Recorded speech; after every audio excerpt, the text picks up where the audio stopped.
Hello everyone and welcome to my reaction to Kengan Omega Chapter 230, titled Determinate Prediction. As I've mentioned the last couple weeks, I guess I only did one last week, Kanada's Determinate Prediction is a really good counter to pre-initiative. However, Kanada in general is not nearly as powerful a fighter as Hatsumi, so I imagine Hatsumi is going to take the win here, but we're going to see how much he's going to have to work for it. Before we get into that, as always, if you haven't already, definitely be sure to like and subscribe. I'd like to try and hit at least 100 likes on this week's reaction. Now then, without any further ado, let's get right into the chapter, shall we? Let's see here. Kanada throws a punch. Hatsumi grabs him by the wrist. He grabbed him! Here comes the Aikido! Wait, what? Yeah, that's not something you wanted to do, Hatsumi. It's a wrist throw! Kanada grabs Hatsumi and tries to throw him to the ground, but no, wait! Hatsumi got him too! What just happened? How come Kanada fell over? It's that thing, you know? That Aikido thing. Yeah, the magic. I don't know what happened, but it looks really advanced. Are you sure? It just looks like they both fucking fell over. Alright, Kanada tries to grapple onto Hatsumi. Son of a bitch. He's gotten into a guard position. I didn't know Hatsumi could ground grapple. We've never seen him do ground grappling, but, you know, as an Aikido master, he is a grappler. So he wraps his legs around Kanada, but is this also what Kanada wanted? Hold on a minute. How come this is happening? This isn't going how I wanted. Something's wrong. It almost feels like I'm under control. I'm very curious as to how the exact mechanics of this work. How exactly does Kanada basically mind control someone? Perfect determinate prediction. Spiderweb. My foresight isn't good enough to reach pre-initiative, so I'll use it a different way. At any given point, my opponent can move in any number of ways, so I'll reduce their options. I moved my head into a position that made a leg sweep easier to avoid being stomped. I slightly slowed down the speed of my strike and made myself easier to grab to avoid being dodged. That's how I led him to this situation. I mean, it sounds that simple, but it's obviously not. I use my foresight to direct my opponent's thoughts and guide them towards a determinate movement. And you can read my breathing, my center of gravity, and my timing to accurately predict my next move. That only gets you more entangled in the spiderweb. Yeah, this thing is just a hard counter to pre-initiative. That's very impressive. That's a really cool thing to come up with. But there is an obvious counter here, and that's fighting against an opponent that doesn't care what you're doing and is just gonna do whatever they're gonna do. Ooh. Hatsumi gets up. Hatsumi made his move. It's a triangle choke. He's going for the finisher. Then something surprises Hatsumi. Ooh, he kicks off of him. He let go of his triangle choke. Huh? Why'd he do that? I don't get it. What the hell are you doing, Hatsumi? This guy's trouble. He was messing with my thoughts after all. That triangle choke wasn't something I would have normally done.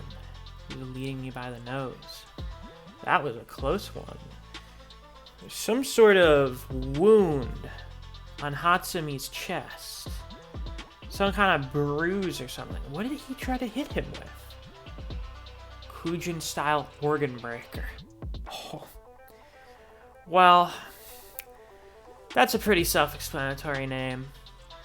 A technique in which the user focuses on a single vital point, be it the heart, the lungs, the solar plexus, the throat, or the brainstem, and crushes it with their entire body weight. While extremely straightforward, this battle-ready technique can easily lead to death. Seems like a last resort if you lose your weapon on the battlefield. Kaisha Kenjutsu is pretty nasty. Yeah, I agree, Koga. That is pretty nasty.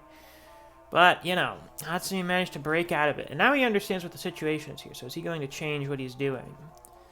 Don't call me cruel. This is what it takes to bridge the gap between you and me. It's true. I mean, if you want to beat someone as strong as Hatsumi, you gotta hit him with your most powerful moves, even if those are lethal moves. Attack him, Sen! Fight, Kaneda! Hatsumi cracks his neck. Whew. No, it's still not enough.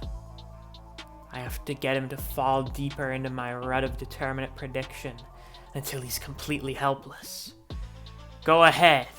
Read my next move. Hatsumi starts walking forward. It kind of reminds me of when he just started walking towards Agito.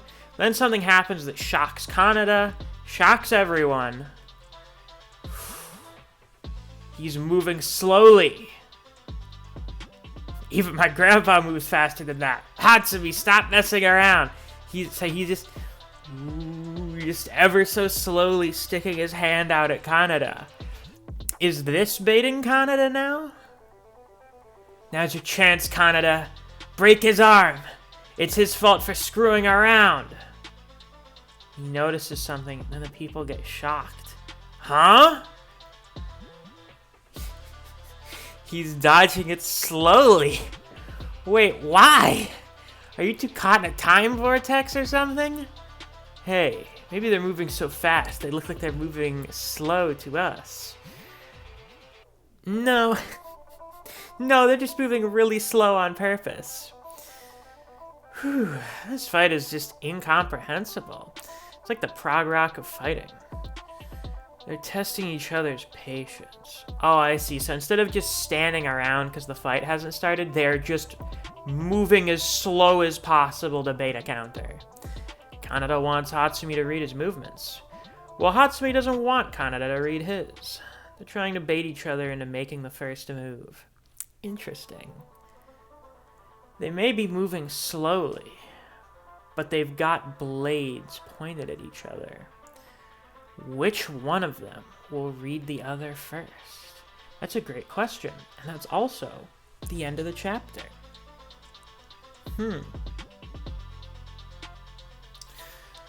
This fight's interesting in a way that I didn't expect it to be. It's a weirdly technical fight. I kind of like it. I kind of dig it. It's unique, and not in a way that's just, like, stupid. They're both pretty unconventional fighters. Not in terms of, like, their fighting style, but just in terms of their tactics. So this is a matchup I never would have thought of, and it's very interesting to see play out. I imagine it will probably get resolved next chapter, because then that'll put us at 4 chapters for a fight. But who knows? I mean, we'll just have to wait and see what happens. Because with that, that's all I got for this week's reaction. If you guys enjoyed, please be sure to like, comment, and subscribe so you don't miss any of my uploads. I do Kengan Omega chapter reactions every week that we get a new chapter. If you enjoy discussing Kengan Omega with other people, or you just enjoy the content I produce in this channel, I highly suggest you check out my Discord server. I have a link to that down in the description. Thanks for watching. I'll see you guys around. Take care.